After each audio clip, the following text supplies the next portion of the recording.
যে আমাদের শিক্ষাকে কোয়ালিটি জন্য দিতে হবে। শিক্ষা এখন আছে, এটা কোয়ালিটি সম্পন্ন না। এটা আপনার সবাই বোঝেন যে কোয়ালিটি এডুকেশন বলতে কী বোঝায়, এটা করতে হবে। এরপরে কথা হচ্ছে হেলথ কেয়ার, স্বাস্থ্যসেবা। এটা হচ্ছে দেশের জন্য অত্যন্ত গুরুত্বপূর্ণ বিষয়। এর সঙ্গে জড়িত হচ্ছে স্বাস্থ্য ট্যুরিজম, যেটা হেলথ ট্যুরিজম জায়গায় বলি আমরা। আজকে আমার দেশের অর্থ চলে যাচ্ছে ভারতে, বিভিন্ন থাইল্যান্ডে সিনেমা চলে যাচ্ছে। এক পথে এই সেক্টর যদি ডেভেলপ করতে পারি আমরা, তাহলে কিন্তু মুদ্রা তো আবার বাঁচবেই, এমনকি আমরা বাইরে লুতে আসতে পারবো। দুর্ভাগ্য হচ্ছে আমরা এর ব্যবস্থা করতে পারছি না। একজন ভাই বলেছেন যে হেলথে এত টাকা দিয়ে কী হবে। হেলথের টাকা আবার বিল্ডিং বানানোর কথা বলছি আমি। হেলথের কোয়ালিটি ইম্প্রুভ করতে হবে।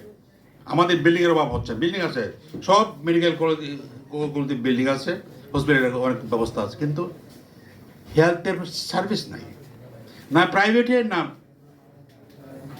এই ব্যাপারে খুব থরলি চিন্তা ভাবনা করে ফাইনাল করতে হবে যে হেলথকে স্বাবলম্বী করার জন্য বিদেশ থেকে আলুগুলো আনার ব্যবস্থা করার জন্য আমাদের পদক্ষেপ নিতে হবে। এরপর হচ্ছে এক্সপোর্ট ডাইভার্সিফিকেশন। আমাদের এক্সপোর্টের মূলটা আমরা আর যেটা বলছি আমরা, এটা যথেষ্ট মুড়ি নেয়, সবাই বলছেন আপনারা। এর জন্যই হেলথ আমাদের এক্সপোর্টে ডাইভার্সিফাই করার জন্য পদক্ষেপ নিতে হবে, বিশেষ করে ফার্মাসিউটিক্যালস শুরু করে যে সমস্ত বিষয়গুলো দেশের উন্নয়নের জন্য অত্যন্ত প্রয়োজন, এর ব্যবস্থা করতে হবে। এরপর হচ্ছে আপনারা বলছেন সোশ্যাল সেফটি নেটের কথা বলছেন, আমরা বলি। এর সঙ্গে জাকাতের কথা একজন বলছেন, এটা খুবই গুরুত্বপূর্ণ কথা।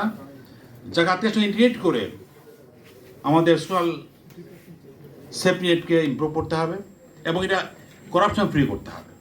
এখন যা আছে এটা প্রায় করাপ্টেড। এরপর হচ্ছে এগ্রিকালচার আমাদের মূল ব্যাকবোন, মনে রাখতে হবে এখন পর্যন্ত। এই জন্য এগ্রিকালচারে আমাদের নজর দিতে হবে, বিশেষ করে সাবসিডি দেওয়ার প্রয়োজন, ফার্টিলাইজার শুরু করে, কীটনাশক শুরু করে, এবং যে সমস্ত আধুনিক যন্ত্রপাতি এগুলোকে সাবসিডি রেটে সাপ্লাই দিতে হবে, যাতে কৃষকরা উপকার পেতে